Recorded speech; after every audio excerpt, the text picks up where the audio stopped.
Hello friends, welcome to Indian Temples YouTube channel. This is your host and host Dinesh here, and today I am with a very special guest. When we upload different posts on our Instagram channel, there are often questions about the architecture of the temple.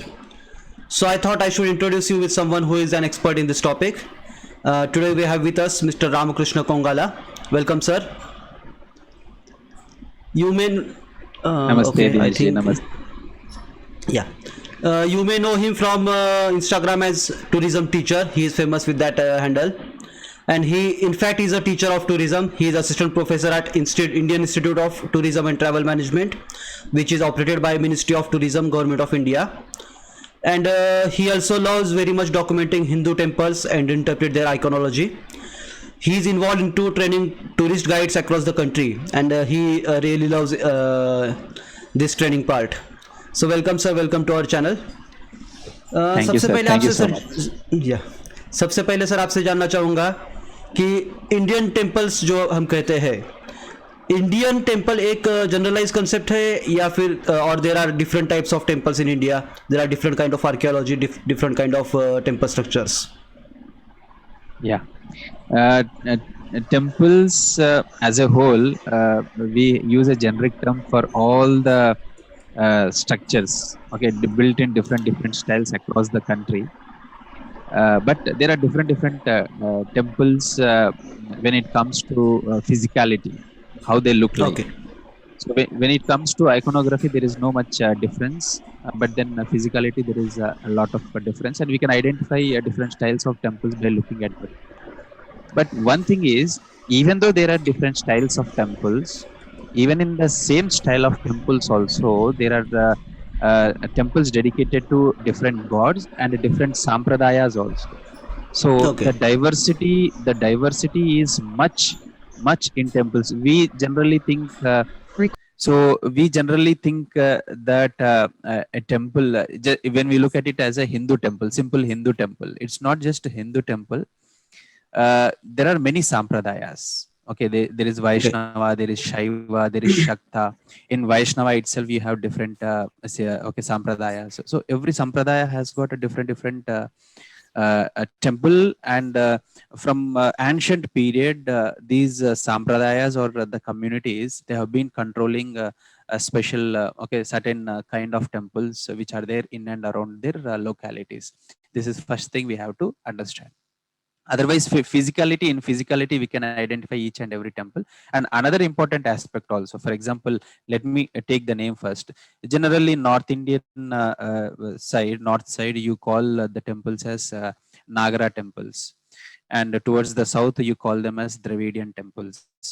So though the two styles are different, they look very different. And Nagara style of temples in North India, they are dedicated to all gods. So whatever the gods we see in this area, okay, the temple style do not change as per the god. Same in South also. All are Dravidian temples, okay, though dedicated to different gods like Shiva, Vishnu, Shakti. Okay, but then there is no differentiation in the style. Okay, rather basic iconographical differences are there through which you can identify the temple to which god they are dedicated. Yeah. You said about two different styles here, Dravidian styles and Nagara styles. So can you just Yes. uh, tell basic differences in the two styles? Are there a time frame? Yeah. See, basically, when we talk about the temples, the style difference comes from the geography, basically. The North Indian or Nagara style of temples, they are constructed in sandstone. Okay, more of sandstone Okay. is used. And when it comes to South India, the temples are constructed in the granite. Okay, because that is the stone that is found in large there. And in Nagara style of temples, generally when we see, okay, we have a shikara or the tower that goes very high into the sky. But when it comes to South Indian temples, Dravida temples, okay, we do not, though it is a shikara, okay, we call it as a vimana. So But then a slight difference is the plan of the shikara, or okay, because the shikara lies or grows on the garbhagriha, or the sanctum sanctorum, where we have the chief deity, okay, the Moola Virat we call. So that is basically a square plan. But when it comes to Dravidian temples, okay, the plan, or the plan of this Vimana is basically octagonal. Okay, much more than the four sides. Okay, you have 6 to 8, okay, 12 sides. That is one thing, and roughly it, okay, more or less it looks like a kind of okay, circular structure. So when you let me come okay, step by step.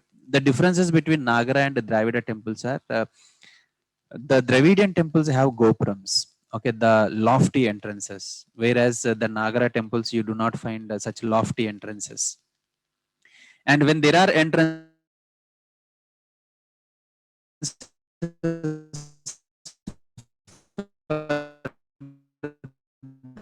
Dravida temples obviously, so the wall construction around the temple is called as prakaram. Prakaram in the sense the compound wall. So if a compound wall is a square or a rectangular compound wall, it will have four entrances and four gopurams will be there. And if there are many layers of prakarams, so all the layers of prakarams will have different entrances. So the number okay, increases or decreases, okay, visa.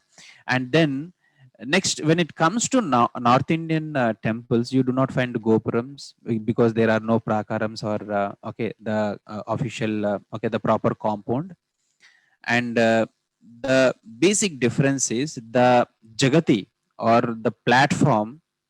When you look at South Indian temples, Dravida temples, it is very flat. It starts right from the ground. But when you look at the Nagara temples, they are placed on a very high platform, almost 6 feet to okay, 12 feet, 15 feet, 20 feet also. For example, Kandarya Mahadev temple, that is there in Khajuraho, if you see, it has got a very lofty Jagati. Okay, the base of the temple, the platform. So which you do not find in South Indian temples.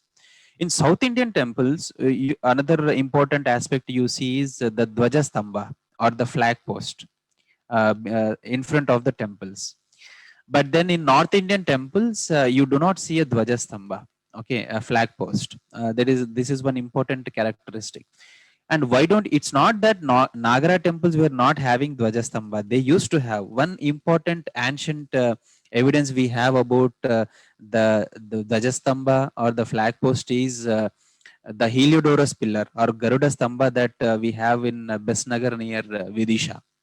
So that was the flag post which was there, or before the Vishnu temple in Besnagar near Vidisha. One of okay, it dates.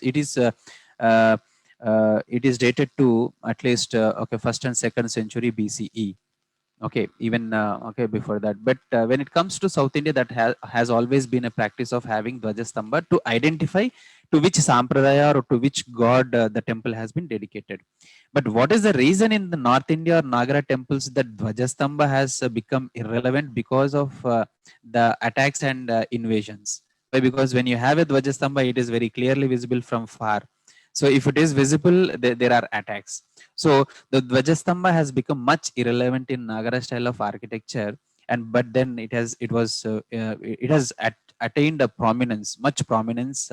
Okay, during the time of the Cholas, and then it continued, and it has attained its peak during the time of Vijayanagara rulers. That is one thing. And then one another important okay, a practical difference okay, that is visible between Nagara and Dravida temples is in Dravida temples you have Balipitam. But in Nagara temples you don't find Balipitam. So as soon as you enter the door, okay, the Dwara, the door frame of the temple, what do you find is you find immediately the Balipitam. In the sense, as soon as you enter into the temple, you donate something to the god. Okay, in the name of the god, you have a flower, you have some water, you have some rice, okay, some grains, so that you are offering it to the god. So it's not just for the god, but then the living organisms that are there, birds, squirrels, etc., they come and they feed on the offerings that you give, and you do it on Balipitam. A very beautiful concept that is there from times immemorial. And there is also propaganda saying that the Balipitam that is there in Dravidian temples is a sacrificial stone. The sacrificial is true, but then they think that sacrificial stone it is, okay, which is very wrong. Because see, whatever you have, okay, you give it to somebody, it is a sacrifice. So you have some okay, prasadam kind of, you put it there. So you generally see most of the people in South Indian temples, after taking prasadam, they eat little and they keep little on the balipitam, so that the living organism in and around, they can feed on okay, whatever is offered. But in North Indian temples, Nagara temples, you don't find a balipitam. You don't find a balipitam, maybe because of geography and the influence of culture, and the rituals are different. Because what we used to see generally, okay, north and northwestern part, we used to see chabutras, okay, in and around the temples and royal palaces. So their style of dedicating something to the living organisms in and around was different, and that is the reason you don't see a balipitam in Nagara styles. And after balipitam, it's not like it's not there in Nagara and it is there in Dravida, but one important aspect is the Vahana Mandapa. So it is there in North Indian temples also. Nagara temples, verily it is there, but it is irrelevant. So you see a very good Shiva Mandir, but you see a very small Nandi before it, okay, or a small Garuda. And Vishnu temples, Garuda has is much irrelevant in the Nagara temples. But when it comes to South Indian temples, if it is a Vishnu temple, you see a very dedicated Garuda Mandapa. If it is a Shiva temple, and a dedicated Vishnu temple, and if a dedicated Nandi Mandapa, if it is a Shiva temple. So slide. So, but at the end of the day, see the iconographical similarities. They are same. In the sense, if there is Shiva, there has to be Vishnu accompanied by his Vahana. If it is a Vishnu, it has to be Garuda, okay. And if it is Shakti, then it has to be a Simha. So a kind of okay, similarity, iconographical representation is okay, same. It is same, either it is South Indian temples or North Indian temples. The physicalities have changed, maybe because of the culture, geography, and the invasions that we have been seeing. So that is the reason. Yeah. We talked about the differences between the two temples. There Yes. could be some, there are some similarities as well in the architectural style. So can you Yes. list down some similarities of the both architecture styles? The similarities, in a sense, yeah, when it comes to terminology and the parts of a temple, okay, you do not find okay, much similar, because the terminology that is used in the okay North Indian Nagara temple almost is similar when it comes to Dravidian, with some changes. Okay, for example, you have a okay a base which is called as Jagati or Pita, and in Dravidian temples also you have the base. And after that you have a Dwara. Okay, then in Nagara temples also you have a Dwara. You have a Torana in North Indian Nagara temples also you have a Torana. And in Nagara temples you have a Mandapas. Okay, generally if it is a smaller Mandapa, you call it as Ardha Mandapa, then Mukha Mandapa, okay, and then Ardha Mandapa and Maha Mandapa, okay, and then Antrala, in the sense that little gap between the Mandapa and the Garbhagriha, which is little separated actually. So these all parts, the mandapas are there in Dravidian temples as well, and mandapas have got a lot of importance. Okay, and then after mandapa, Garbhagriha. Okay, so it is the same. The Garbhagriha, the womb of mother, or the central point, the focal point is the same. Is the same in the North Indian Nagara temple and the Dravidian temple. And if it is Garbhagriha, then you have a Moola Virat. So Moola Virat, okay, is there. And if it is Moola Virat, then there are also rules. If it is Shiva, then on the walls of the Garbhagriha, who has to be on the right, who has to be on the left. That is iconographical part, which we will not dwell into. And over the Garbhagriha, you have Shikara, which is also in Dravidian temples. You also have Shikara. But then in Dravidian temple, along with the Garbhagriha, okay, the Shikara included, the total portion is called as Vimana. Whereas in a Nagara style of temples, you separate both the Shikara and Garbhagriha, and you see them as a different style. Why? Because there is a reason. Why does that happen in a North Indian temple? Because the temples during the temple evolution, during the era of Guptas, especially in North India, the addition of Shikara was okay late. It's not that there were no Shikaras, because we have enough numismatical evidences like the dynasties of Audumbaras, the Kushanas, okay, Audheyas, okay, Yaudheyas, all these people on their coins, they have uh, they had struck the coins which shows clearly the shikras were there. But then due to a lot of different distance, okay, and silence for many days, the construction activity was not there. So after Guptas have started, so initially there were no Shekras, they were later additions. And that is the reason they have always seen Garbhagriha as a separate part and the Shikara as a separate element. So, and then the terminology also, okay, the kapotas, in the sense the bulged, what do you say, the elements that come out of the walls of the temples are same in North Indian temples and South Indian temples. Then the out of okay exterior of the temple, let us say Garbhagriha, you find small what do you say, crevices or small spaces, okay. And in these spaces you have the avatars of the god who is inside the Garbhagriha. So it is same in north, but in Nagara temples they are called as Anuprasthas, okay, and in South Indian temples, Dravida temples, they are called as Koshta. So wherein you have the murtis of the gods. And that is how and then you have a chajja, okay, which is okay, then you have brackets, okay, karnikas, okay, then it is there in Dravidian temples also. And then so, and another important aspect is the North Indian temple is a representation of a human body when he is standing. So you have feet, you have the knees, you have thighs, you have waist, then you have shoulder and the neck, okay, and the shikha. Same way, when it comes to Dravidian temple, it is also representation of the body, no doubt. But the only difference is it is a representation of a body when someone is lying on the ground. So Nagara is standing and the Dravidian is the lying on the ground. This is the basic understanding. Very interesting information, sir. We talked about Dravidian temples. We talked about Nagara temples. But if we go back into time, so chronologically, can you tell our audience about different kind of temples that existed long before the, Dravidian and Nagara temples, and Yes, the yes. chronology of different kind of different structures that developed with Other time? temples, yes. Yeah, Generally, when it comes to the temple styles, I would like to separate the time period like ancient era, then the classical era. Why am I calling it as a classical era? Because this is the time when the temple evolution has happened and it has reached its zenith, okay, and the base. It's not that it was not there earlier; it was there.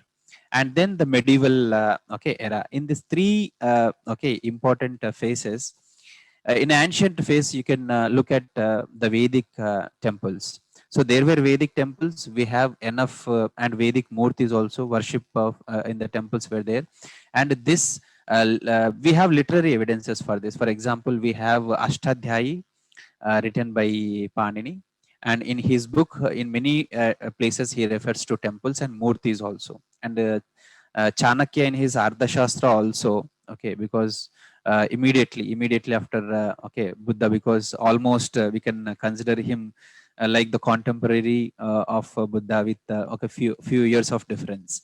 So in his Arthashastra, he writes that people in his kingdom, they used to make murtis and they used to sell the murtis for their living, which happens even today also. The sculptors, they sculpt the murtis, and till the murtis are in their home, they are just stone structures. But then when they reach the temple, they become god. So that is what he meant when he has written it in his Ardhashastra. So Vedic temples were there, but Vedic period basically even in literature also, ancient literature also, it is referred to as Mahavana period. Mahavana period in the sense population was less and forests were more. So everywhere across a lot of forest was available, and the material that was used for constructing temples was timber, wood. And one proof we get is from the palace ruins of the Mauryan dynasty, Ashokan Palace, which is there in Kumrahar and Bulandi Bagh of Patna. So from there we get very good evidence that the temples once upon a time. Even the domestic okay palaces were also constructed of wood. So it means they were constructed absolutely. And then later on okay, even okay, Vedic, and then later okay, after Vedic times, then we have Indus Valley civilization. In Indus Valley civilization, we have started using the bricks, the usage of bricks, the okay, the terracotta, okay, the baked earth, okay, material was used for making the. And we have enough evidences of the semicircular temples in the Indus Valley civil. We have archaeological evidences, and we have evidences of the murtis also, especially the Shivalinga that is found okay, in the Indian okay, what do you say, Indus Valley sites that we have.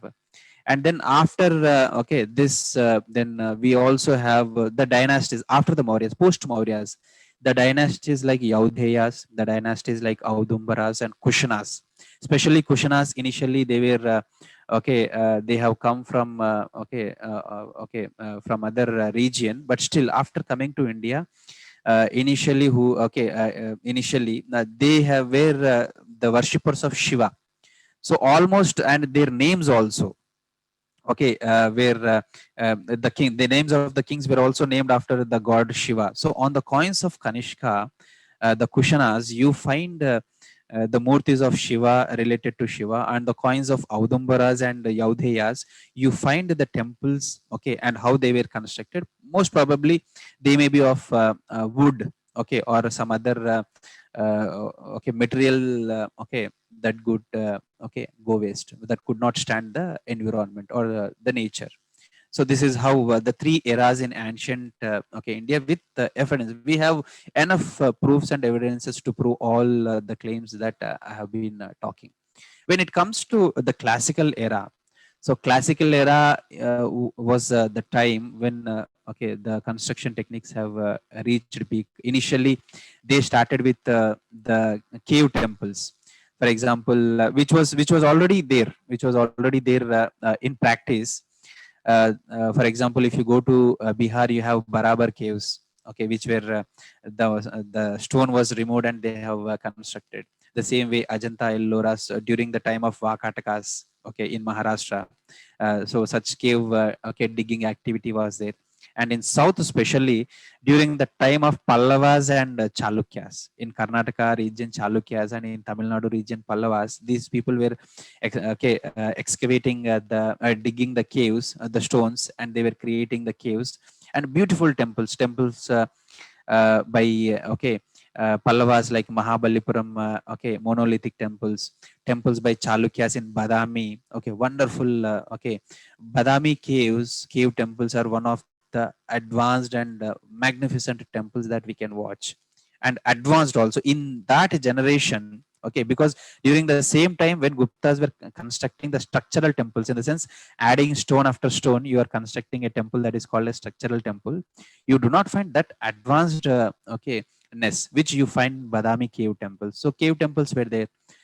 And after cave temples, we have structural temples especially started during the time of Guptas in North India.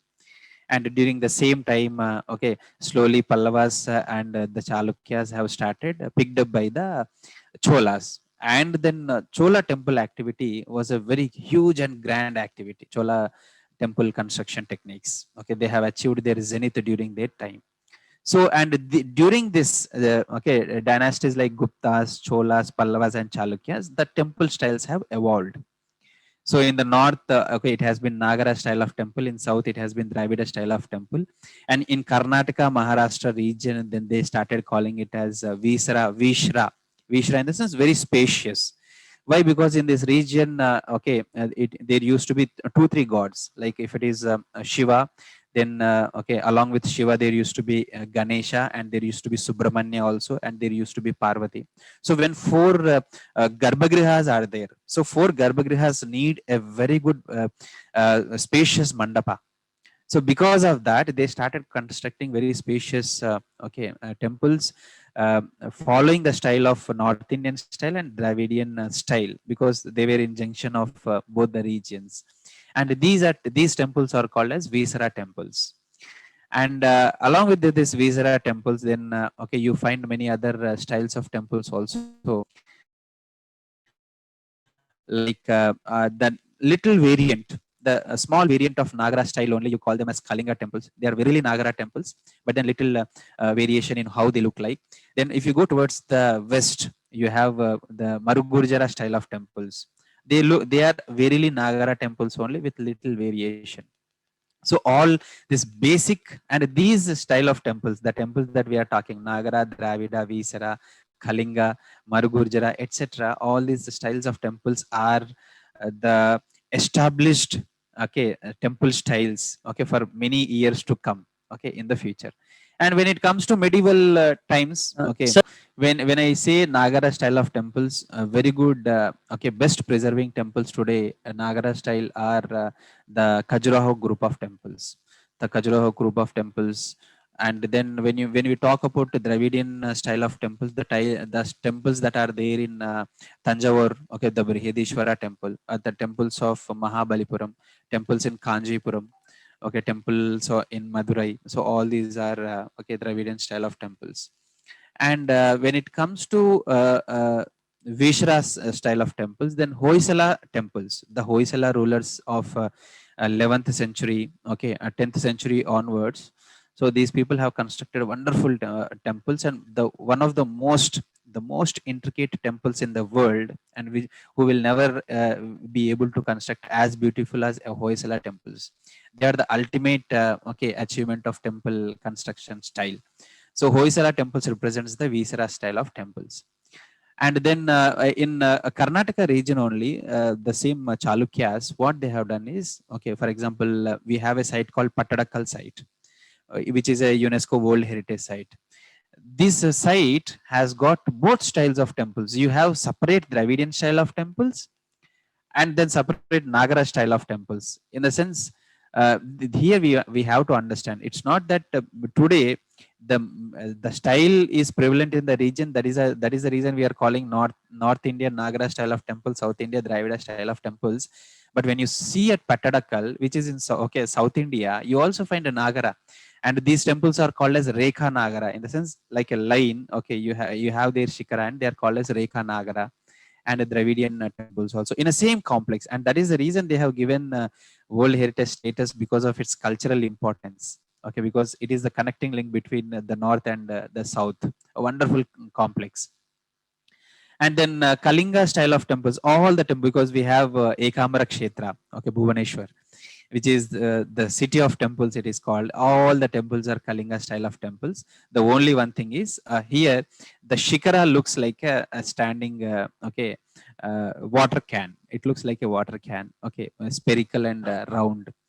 And when it comes to Marugurjara style of temples, they very look like okay, the Nagara temples only. The only one difference is like, for example, you have a pot. From the pot you have some sprouting designs. Okay, some lata is coming outside. So such styles you find them on the walls of Marugurjara temples, on the faces of the Shikara of Marugurjara temples.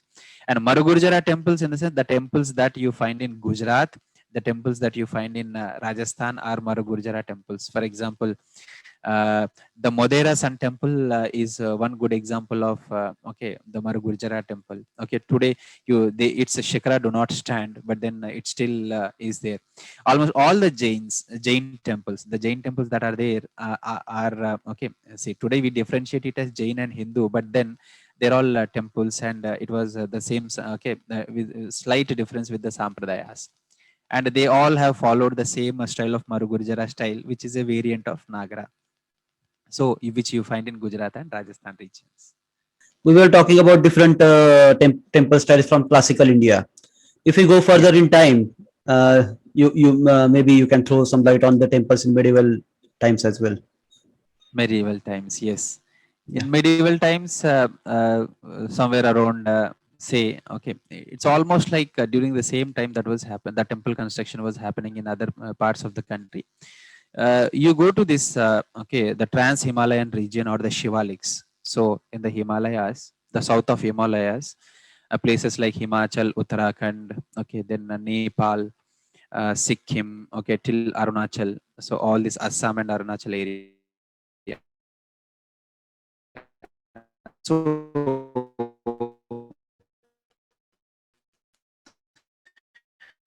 They were done in wood, but they have used stone along with. And these temples that you find in Trans-Himalayan region are called as Katkuni temples. Katkuni in the sense the stone and the wood. Now they have used this style is used in even domestic buildings also. Why? Because this is an anti-earthquake technique which they use, so that okay, whenever there is an earthquake, okay, the energy releases and they stand back again in the same position. So here in these temples, okay, it's not that okay, there are no structural temples. For example, you go to Uttarakhand, okay, Almoda, near Almoda you have okay, for example, in Uttarakhand you have Jageshwar Dham. So wherein one of the okay dhams of okay, one of the Jyotirlingas, it is considered. So the structural, the stone temples are there, okay, transported from okay, far off places, and they have constructed. Even the sun temple that is there in okay, Almoda is also one good example. They have constructed on a top of the hill.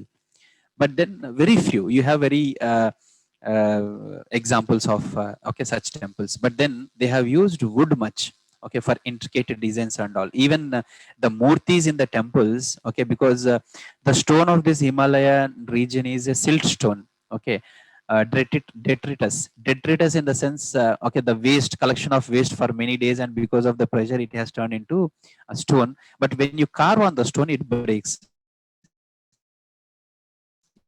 It never used the stone for murtis in the Himalayan region. Rather, they have used wood.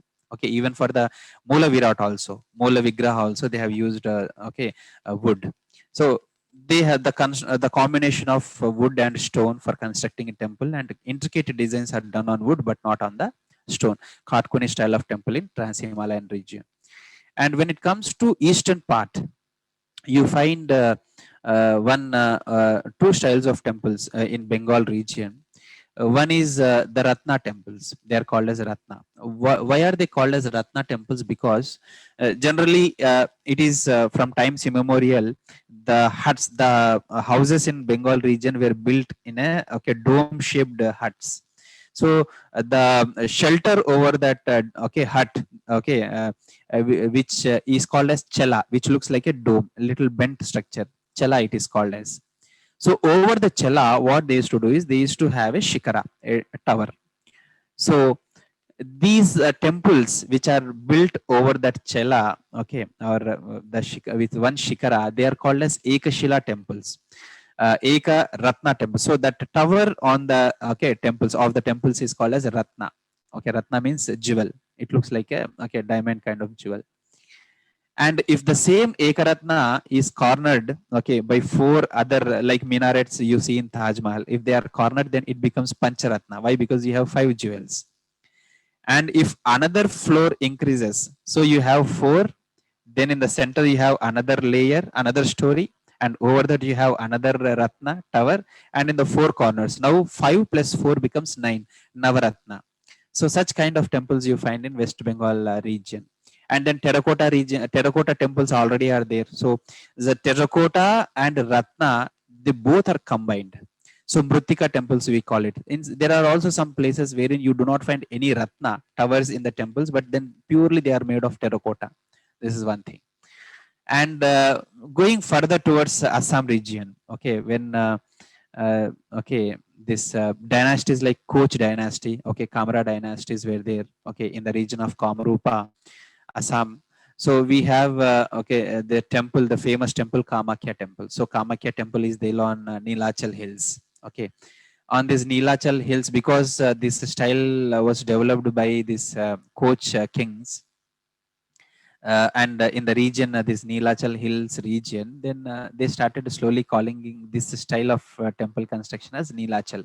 And what is the speciality of Nilachal is the shikara of the temple itself looks like a dome. The Kamakya temple dome, if you see, it looks like a dome. It's not that there was no proper shikara earlier. There was a shikara which okay, would have looked like any other North Indian, maybe like a Kalinga style of temple shikara. but then it fell, and later on when they were trying to construct it, they could not do it, and they had to use bricks, okay, like the Vijayanagara people have used bricks in the superstructures, okay, the above structures. So they have used brick, and that is the reason they have made it as a dome. And over the dome, what they have done is, they in different layers, like a shikara, okay, like a minaret, they have added rings. So these rings are called as anga shikaras. Anga in the sense the bodily parts, okay, like this. So Ratna architecture, then Ratna style of temples, okay, Nilachal style of temples, Katkoni style of temples, and then when you go towards Kerala region, okay, you have Kastamaya, okay, Kastamaya temples, it's the temples that are made of wood. It's not definitely 100% is wood. The base of the temple is full of stone, and the superstructure of the temple is full of wood that they have done. Why? Because wood is plentifully available in the region. So for example, the Padmanabha Swami temple that you see is not 100% in stone, okay, and the main temple is not 100% wood also, but other temples, smaller temples that are there in the complex of Padmanabha Swami temple, all their superstructures are constructed in wood, which you call it as Kastamaya, which has been developed during the time of 14th and 15th centuries. So these are 3-4 temple styles, okay, in medieval era. Maybe you can touch upon the Maratha style temples or Hemadpanthi style temples as well. Yes, Yeah. Maratha style of temples. So Maratha style of temples are very Nagara style of temples. Okay, they follow Nagara style only, just with small differences. What are those small differences? After the Marathas have taken over, there was this person called Hemadpanthi. Hemadpanthi was the prime minister of the Marathas. Okay, and he started okay, the few elements that were prevalent in the society. It's not that he has okay, suddenly brought them up. The lighting of the lamps was a common practice in the temples. So what he has done is, he has constructed a separate structure with the stone, and they started inserting it in the temples, which is called as Deep Mala. Deep Mala, okay, wherein you must have seen, this is a very grand, the temples like Triambakeshwar, etc.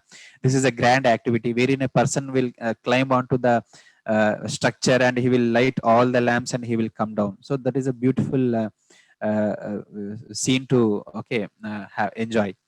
So Deep Mala, okay, is one structure that we find along with the temples. And then the Toranas. Yes, earlier you do not find many Toranas in the temples. Only at important places like Dwaras or the Dwara of the Garbhagriha you find.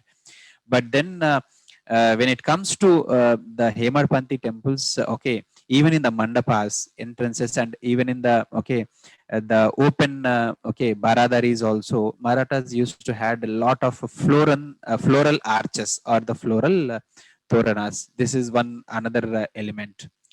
And then another small difference, if you look at the temples of Maheshwar, in the region Maheshwar, okay, it looks same like Nagara style only, but then at the base, why? Because the reason is, earlier temples, okay, by the size of Garbhagriha, when you, okay, built the shikara, it has to go very high into the sky. But then maybe because of limited resources, or maybe because that manpower is not available, or it takes a lot of time, the size of the shikara shrank. Okay, it became less, and because it became less in size, the base of the, okay, the shikara has become bulged a little, like a pumpkin, kakada. So sometimes the shikara of these temples is also called as kakada shikara. Okay, kakada style of temples also that you find. For example, if you look at the temples in Maheshwar, okay, on the Ghat section, okay, region, okay, you will find it very beautifully, little bulged. Okay, but verily the Nagara style of variant only. This is one thing. Yeah. Yesterday, I had run a poll on the Instagram channel where I asked people to mention their questions for this particular segment of show. Session. Yeah. Yeah. Yeah. So one of the question was about Swarga Mandapa in the temple of Kopeshwar in Khidrapur near Kolhapur. You find an Yes. open roof that is called as Swarga Mandapa. Same Yeah. structure is found in couple of other temples in Maharashtra. So Okay. some people wanted to know what was the purpose of Swarga Mandapa, and in which time frame or in which region it was prevalent? Uh, See, that is up to us how we give the name to the mandapa or the Maha Mandapa, because the Swarga Mandapa that we are talking in Kidrapur, okay, is the Maha Mandapa, and the Maha Mandapa concept is very well there in Dravida temples and every other styles of temples, because Maha Mandapa is where you are you stand, okay, worshiping the god. Maha Mandapa that is there is sometimes called as Ranga Mandapa, okay, or Swarga Mandapa also it is called. So basically, why is it? And if you take Hoysala temples in south, okay, which I call it as Vishra temples, there also you find a very good Swarga Mandapa, but then they call it as Bhuvaneshwari. Bhuvaneshwari in the sense everything that is there in the on the earth, all the blessing that is there in the earth will be there here at the center of this mandapa, and that is the reason they call it as Bhuvaneshwari. And okay, in other places they simply call it as Mahamandapa, okay, and in Jain temples they call it as okay, Ranga Mandapa or Swarga Mandapa. Why? Because in Jain temples when you look at Mahamandapa, okay, the top, there are okay, 16 Vidya Devis, Shodasha Vidya Devis, okay, the goddesses of knowledge, okay, different 16 knowledges. So when you are standing there in that Mahamandapa, you are blessed enough, in the sense when you are blessed enough, that is the place which is called as Swarga. Okay, if we have no tension, no, okay, problems, you are free of problems, you have been bestowed with enough from the god, you call it as heaven. Okay, and the Mahamandapa is basically called as considered heaven. And when you look at the Mahamandapa of Kidrapur also, okay, that is a place, okay, wherein you are standing worshipping the god, and all the elements that are there, okay, the elemental gods, okay, all the elemental gods, and then Ashta Dikpalas who are there in the mandapa, they all bless you enough. Okay, the Panchabhutas, Ashta Dikpalas, okay, then Saptamatrikas, okay, all and then Navagrahas, so all their presence, and they are blessing you enough, and because of that it is called as Swarga Mandapa. So it's not that Swarga Mandapa is there only to one temple. All the mandapas of the temples which are Maha Mandapas can be called as Swarga Mandapa, and with different. I said you in Hoysala temples they are called as Bhuvaneshwari, and see there is lot of similarity between the names Swarga Mandapa and Bhuvaneshwari, in the sense the heaven. So the Ishwari of the earth, okay, the god of the earth will bless you there enough. That's it. What was the reason behind the open roof, open to sky? Generally, I see, because I have not visited Kidrapur and I should not be very confident in commenting. But then uh, there was no concept of okay, open mandapa, okay, in the temple construction styles. Always, because okay, the mandapas that are there are always covered, they were not open. So somewhere I doubt that okay, the temple when it was constructed itself was open, it must not have been, okay, because as far as the temple style I know, later, okay, maybe because okay, the shikara that is there, okay, that was there on the top of the mandapa must have been moved, or they have removed, or something must have happened, okay, and that is the reason, okay, it must have gone. Otherwise, there used to be one practice also. Maybe the another reason I say is like that of a Konark Sun Temple. Okay, maybe that of okay, the Somnath okay, temple. Okay, there used to be a small areas wherein certain okay, muhurtas. Okay, you used to have okay, the visibility of some nakshatras, the visibility of Chandra, the visibility of Surya, okay, because we used to have okay, the natural way of calculation of the calendars, through the shadows and through the visibility of stars and the muhurtas calculations. Maybe for the purpose of muhurta calculations, there are fair chances that these people must have kept it open. But then open Mahamandapas was not at all a prevalent thing, because they always have, because they used to use other ways to calculate the muhurtas, okay, in a different manner, okay, which we can see in the temple floors, the stones of the flooring in the temple. We can see in temple there are separate stone slabs wherein the shade creates the muhurtas, and you can calculate it. All that is visible. Okay, but then such a huge structure, Mahamandapa, okay, keeping it open only for the sake of calculation of muhurtas and auspicious times, I doubt. Okay, because I will be confidently able to comment on this only when I visit. Okay, which I have done recently when it is related to the Mahabalipuram temples. Okay, the presence of Okay. superstructure over the Olaknada temple. Sir, you are most welcome to come here anytime. I live in Maharashtra itself, a little away from Kolhapur, but still I can join you to the visit of Khidrapur anytime you want to come Yes, here. Yes. no, definitely, because that is my next target, because I have to visit and I have to explore it little to understand. Okay.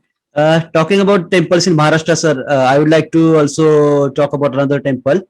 It's in Ter, a small village in Usmanabad district. I'm not sure if you have heard of it.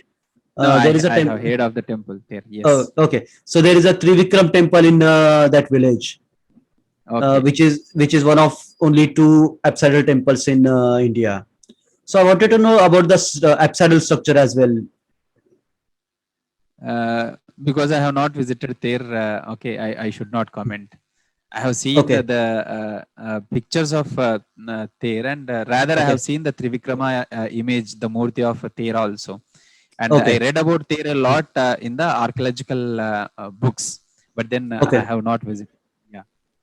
Okay, not particularly about the temples, but you can talk about the architecture style, the apsidal architecture style. Maybe you can throw some light on the style. So basically, the temple of There, again, it is almost the neither the south nor the north. Okay, in between. Uh, One of the earliest, during the temple evolution times, because generally, I forgot to say, I was calling the Maharashtrian temples as Hemadpanthi temples, but it is not 100% justifiable to call Hemadpanthi also. Why? Because the temple construction activity was there even from the time of Vakatakas, right from third century, fourth century onwards. So there is one such temple, wherein you find the traces of the influence of the Guptas, and then the rulers of Maharashtra, and uh, the construction style basically is very what do you say primitive kind, in the sense the iconographical development is not much. Okay, and the Gupta temples, the initial Gupta temples we see. Okay, that is one thing. And the and other things, I do not know like how Shikara looks like, because I only remember its Garbhagriha, because I have seen the pictures of Garbhagriha of the There. Okay, wherein you do not find much layers. It is plain, and iconographical sculptural details are there. But then if I get a full proper picture, the new picture of There, then I can comment on it. Okay, the Shikhra or the what you can say, the mandapa of the temple almost looks like both the Chaityagraha, like you see in Ellora caves, or you see in Yes. Karla or Bhaje caves. So there is Yes. a semicircular structure, arc kind of a thing. So that's the uh, similar. But anyways, yeah, so the and one thing mandapa, we the should, mandapa. yeah, one thing we have to add here is Hmm. they say like chaityas, or for example the chaitya windows that we call in the temples. Okay, there is also misconception that such structures are influenced from the chaitya grihas. Rather, the chaitya grihas themselves are Hmm. influenced or inspired from the wooden structures that were constructed, that were there in and around. So that is how, the same Okay. way, the There temple structure Hmm. also some or the other way is inspired, maybe from the Buddhist structures and the villages, the domestic houses that were there in and around. Okay. There is one question from the audience. Mr. Bhagwan Singh wants to know the different names of Vimanas. Acha, Dif- very good. Shikras, actually, when it comes to okay. Nagara style of temples, there are different kind of shikaras. Okay, and this is one good question that he has asked, because otherwise whenever we have some discussions, we always miss this point. Okay, we tend to miss. Maybe agar wo question nahi puchta aaj hum okay, we would have not discussed it. So there are different styles of shikaras, and what are those? The basic rectangular square shikara that we see, okay, which four sides, four faces, is called as Latina shikara. So Latina shikara, in the sense you have a small creeper. So how a creeper goes on the tree or on the wall, you can see. So it goes like a creeper, and then it becomes very sharp at the end. So it has four sides, four faces are there. And this is the simple style of Nagara shikara. The basic Nagara shikara is always a Latina or Latina shikara.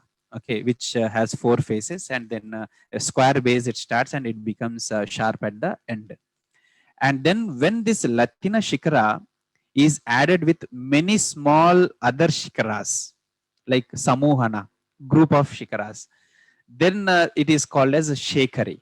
So when you look at that, for example, the shikara of Kandarya Mahadev temple, it is a Shekari shikara, or it is also called as Samuhana shikara. So when you look from the top of the shikara, it looks like a blooming flower. Why? Because you have other small miniature Latina shikaras. So basically the basic plan is Latina, okay, with four faces, and then some decorations. Decorations in the sense they have horns, in the sense seen kedara, they are called as Strunga. So if it is there on the face, then it is called as Strunga.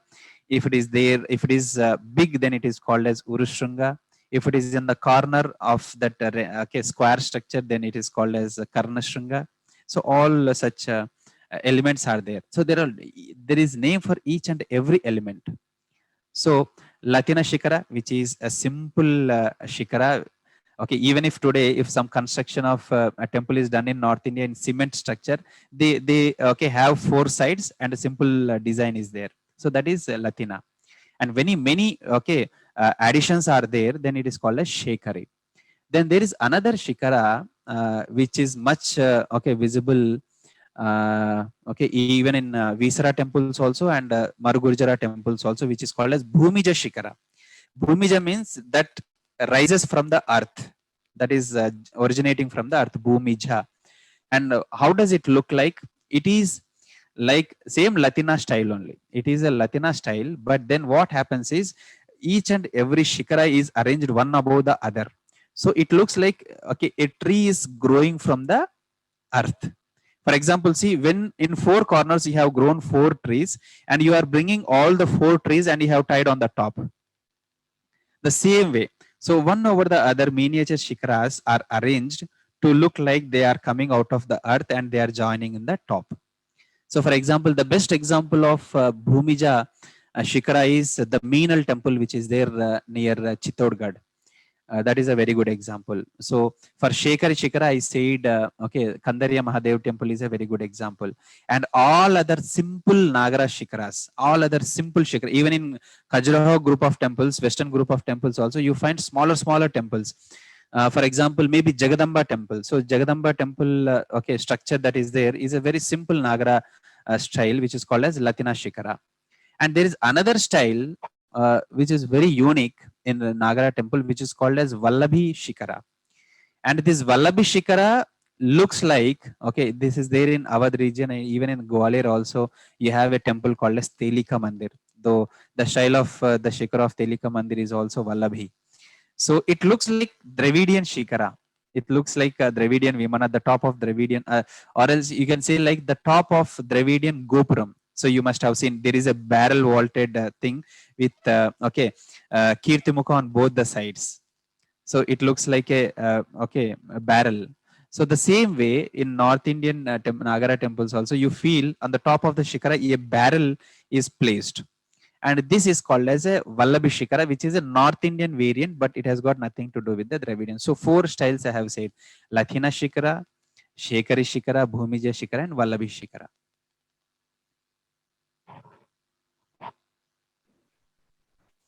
Sir, you mentioned about Kirti Mukha just now. Yeah. Many people have doubts about Kirti Mukha as well as the yakshas that are or digpals that are displayed on There, especially Dravidian style of temples. So maybe you can throw yes. some light of about the significance of those structures in the temple. Especially Kirti Mukha. Kirti Mukha actually, generally he was one of the ganas of okay, they were devotees of Shiva. So during one of the events of fighting with the Rakshasas, Shiva creates okay, Kirti Mukha. So what happens is he was supposed to eat away all the Rakshasas, but then by then Shiva finishes the activity and he is left over like that. So then he asks Shiva, what should I do now? You have finished all the activity. Then he says, you eat yourself because you were created to eat Rakshasas, but not Rakshasas are not there. Then what will you do? You eat yourself. And obeying his master's okay words, he will start eating himself. So after consuming everything, at last only his head is left over and all his body is into him. And then Shiva realizes and looks at him and says, what have you done? Then he says, you have said and I have obeyed. Then Shiva gets impressed for his okay loyalty, and he says, okay, you have been very loyal, and you said whatever I have been saying. Okay, you have done whatever I have been saying.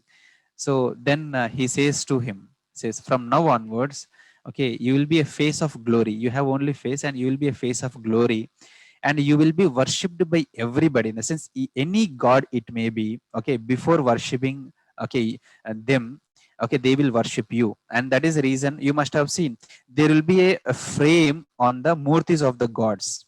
Okay, there will be a good frame on the murtis of the gods. So that frame is called as Prabhavali or Prabha Mandala. So on the Prabhavali or the Prabha Mandala of each and every god, there is this Kirtimukha. So the face of a lion kind, okay, ferocious face, wherein you will find something coming out of the mouth. It's like something going into the mouth, kind of. And this Kirtimukha has become one of the important temple element, iconographical element in all the temples. Okay, it's not very predominantly used in South Indian temples, but then they are also present in all the temples in Nagara style of temples or Kalinga style or Margurjara. You will find everywhere. So basically, it is a Shaiva element, okay, which is much okay seen across the temples. So in the sense, basically, it is a lesson for us also. So before visiting any temple or any god, praying any god, so the first thing that we have to observe is the Kirtimukha that is there top on the murti of the murti or the Gopuram or the Vimana. So that we have to worship him, and then we have to worship the god, so that there is a proper chronological order, okay, hierarchical order, and then God will listen to us.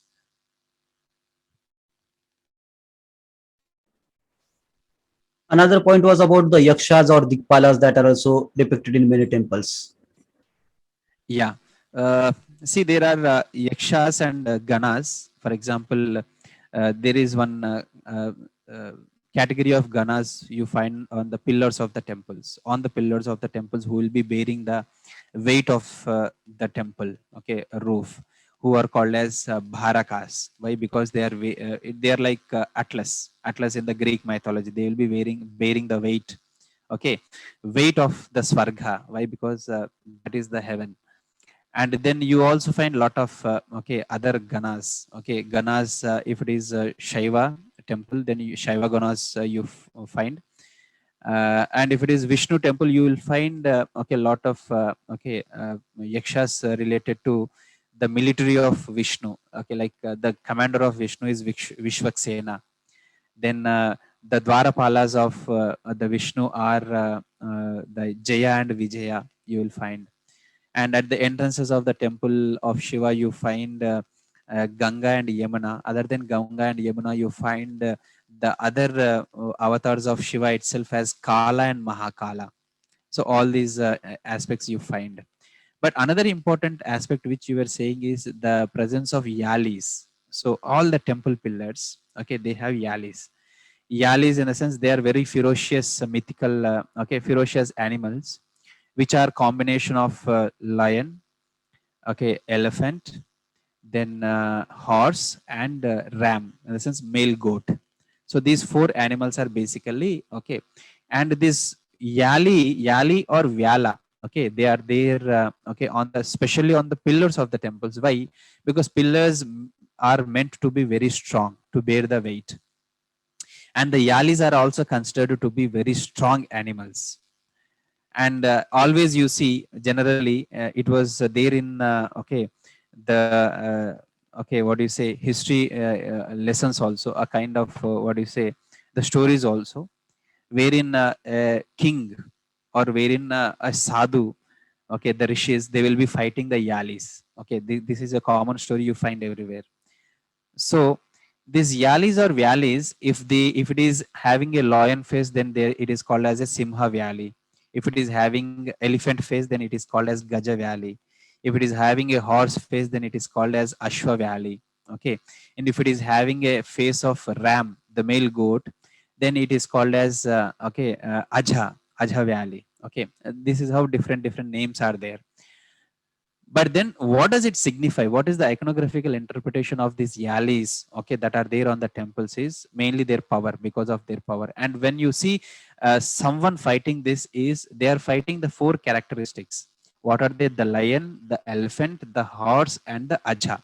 Okay, what is lion famous for? Lion is famous for its, okay, ferociousness, courage. And elephant is okay, the indication of the power, okay, the humongousness. Ashwa is the indication of swiftness, and then Ajha is the indication of committedness. And so you must have seen a male goat, that doesn't matter who is in the front, it is committed to hit you, it will keep hitting you, even if the target is there or not.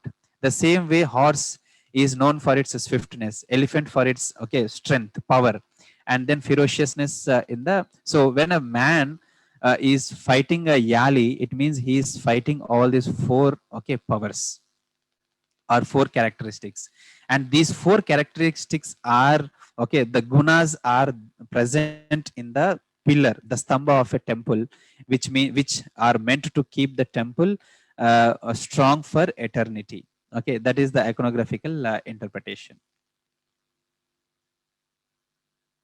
Thank you, sir. You have given very detailed information about different parts. Now, Yes. let's shift towards a different part. I would like to know what exactly motivated you to study temples so much. You have such a wide area of knowledge in this field. So, what exactly No, motivated you? first thing, see, I am yet to explore temples of especially Kalinga temples and Maratha temples. These are two regions always I feel bad that I have not explored. I have to explore them and document them in detail, very much in detail. That is one thing. And because of my nature of job, what happens is I keep traveling across the country a lot. And when I go there for some official purpose, I make sure that I visit temples or heritage, okay, buildings, built heritage that is there in and around. So when I do, I have seen a lot of people, okay, not understanding what actually temples are. They look them as normal stones. If even if there is a temple, even if there is no mula murti or god in it, even if it is not a worshipping temple, there are a lot of stones on whom murtis are sculpted. They wear their shoe, okay, footwear, and they step on them, they stand on them. There is a lot of disrespect, okay, among us, okay, because the temples are desecrated. Even though they are desecrated or not desecrated, the respect for our the gods has to be same. Our Hindu iconographical elements has to be same, which is not found in the people, because they generally just behave as tourists in those vandalized temples. That is one thing that used to hurt me a lot. Then I thought, okay, there is a need for us to aware people what actually these temples and stones stand for. There is some okay, important, okay, aitihasic importance to all these temples, and that has to be said. And that is the reason I started documenting the temples. And I started okay, I came on to I give a lot of lectures, and I also organize a lot of classes, but then and trainings also, short term courses also on iconography and architecture. But then one thing that I have started doing voluntarily is coming onto the social media and talking about these elements, so that everybody will know. And when they go back to the places of temples, now they will understand what is the importance of Kirtimukha. Now at least after our session, people will know, before going to the temple and before praying the god, they have to pray and ask permission of Kirtimukha, that they can pray to the god or not. So such basic elements are there which we miss, and my motto is to bring these facts to the people. That is the reason I have started, that is how I have started it. You have been documenting temples for a long time now. So Yes. have you also written some books, or are you in process of writing some books on this documentation, No, based on this documentation? that assignment is on since 2.5 years, since Okay. 2018 onwards. I am doing it. Maybe because the speciality of my books, I'll be coming up with two books, one after the other. And the speciality of that books is the presence of pictures. Because without Okay. pictures, when you talk about temples and their iconography, it's like you are reading it in dark. अंधेरे में तीर चलाना type है. Why? Because Right. you have to convince somebody, you have to explain somebody, you have to point out at the element. And if you're just writing the content and leaving it, people will not understand. That is what has been. It's not that we do not have literature. We have humongous literature and beautiful literature written by excellent Daiva Saman writers. Okay, because Okay. I consider them as gods. They have done wonderful job. But what is missing is this explanation, description part, illustration part is much missing in the literature that is already there. So my work now will be adding the description, illustration part to the already existing literature, simplifying it with simplifying and understanding. So it will take a lot of time. It is uh, a tiring project. Why? Because I have to click the photo, I have to go to the place, I have to document, I have to click the pictures, I have to edit them, I have to add graphics and thing, and then I have to do all that. So I am doing both the works. I'm an editor also, I'm a writer also, okay, and then I'm a researcher also. So doing all these activities one time takes a lot of energy. So maybe by next year, at least one book, if I'll be able to complete, then I'll be very happy. We'll always be here for to help you out, sir. If you need photographs, if you need some research work or editing work to be done, we are here to help you out. Ne- And thank you so we much. are really looking forward to reading your books. For our audience, I will hopefully I will be sharing links of the books as soon as they are available. I'm also myself very eager for the books, and I'm sure our audience will also be very eager. Sir, Yeah. you mentioned about social media. You are trying to build up information about the temples on social media. So, which all social Right. media you are active on? And I will be sharing the links later in the description as well. So, can you just Yeah. guide us? Tell us. Yeah. No, I am there on Twitter with same my name, Ramakrishna Kongala. And Okay. then I am on Insta with the name Tourism Teacher. And I am, so generally I keep writing threads on temples on Twitter. Okay. And that is one good platform to, share my knowledge to much educated lot. So you find a lot of, and I am, so most of the people or the social media celebrities who are there on Twitter, are not much active on Insta. So I thought, okay, otherwise I said, if you are not there on Insta, then it is going to be a great loss. Why? Because there is a lot of youth on Insta, okay, but not Right. on Twitter. So they are very active. So Twitter is a different intellectual platform. So I thought I should be there on Instagram at any cost, and I should do some homework here also. So because main focus is our focus, my focus is youth. Okay, educate them. So and that is the reason on Instagram with the name Tourism Teacher I'm very active. But then we are also a group of people. There is a girl, Vaishali, and she has created pages like Lost Temples. So me, Vaishali, and many others, we are also behind a page called as Lost Temples. So people Okay. also can follow Lost Temples, and that is also one wonderful platform. You are not active. Are you not active on YouTube? You don't have a YouTube channel? No, I have a YouTube channel with the same name, Tourism Teacher or Ramakrishna Kongala. The problem with me is once I started and I thought I will do it, but then because of my assignments and other homeworks, I am not able to do it religiously. So generally, when I talk to people, I don't mention it because I commit something, I don't do it, then it is not good. Okay, okay, no problem, sir. Also, I would like to know from you. You have mentioned about different architectures. You have mentioned in very detail. If Yeah. any of our audiences want to read more further details, or if they again want introduction to all the temples, so are there any books Yes. you would be recommending us? Yes, there are. If they visit my tourism teacher Insta profile, they will get a lot of lectures also and references also. But still, let me tell you, for basic learners, but starters, there is a book called Elements of Indian Art by S.B. Gupta. He was a former director. Okay, ASI. Okay, archaeological. Group, and then if they want, okay, to basic understanding comes from this book, okay, the one book that I said. And later if somebody wants to do in-depth reading, then there are books written by Prasanna Kumar Acharya, who has translated Sanskrit Manasara series, Manasara books. Manasara means the literature that is written on the temples, okay, or north and south. So that one book which is translated, and there are a series of books, volumes, somewhere around 7 to 8 books are there written, they can buy, but it is again a time taking activity. And when it comes to north, generally other one book is there which is affordable also, which people can buy, Samarangana Sutradhara, written by Raja Bhoja. So there is a sloka to sloka translation and very good book.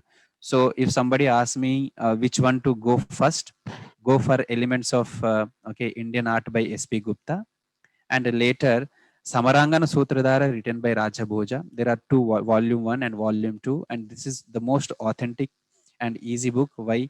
Because their translation is shloka to shloka, so there is no deviation of the information, as it is and authentic. For our audience, I will share the links of these books in description so that you can click on them and buy the books. Yes. So, sir, this has been a very informative, very enlightening session. We are already Thank you. ahead of time. I have Thank already taken 15 minutes extra of your time. No, But not at all. Not. I would be really happy if we can again join sometimes on a different topic. Definitely, Dinesh Definitely. ji. Thank you very much, sir. Thank On you. this note, let's end this session here because it's already 15 minutes ahead of the schedule. Thank you very much for such an insightful and informative session, sir. I Thank invite you to Maharashtra. If you ever want to visit Maharashtra, you can definitely contact me. I can take you places. There, in fact, is very close to my place. There is like just 40 kilometers from my place. So Wow. I will be very happy to take you there and take you around. Thank you very much Yeah. for your time, sir. Thank you very much for enlightening us. And Thank you so much. yeah, on this note, I'm ending the session, sir. Thank you.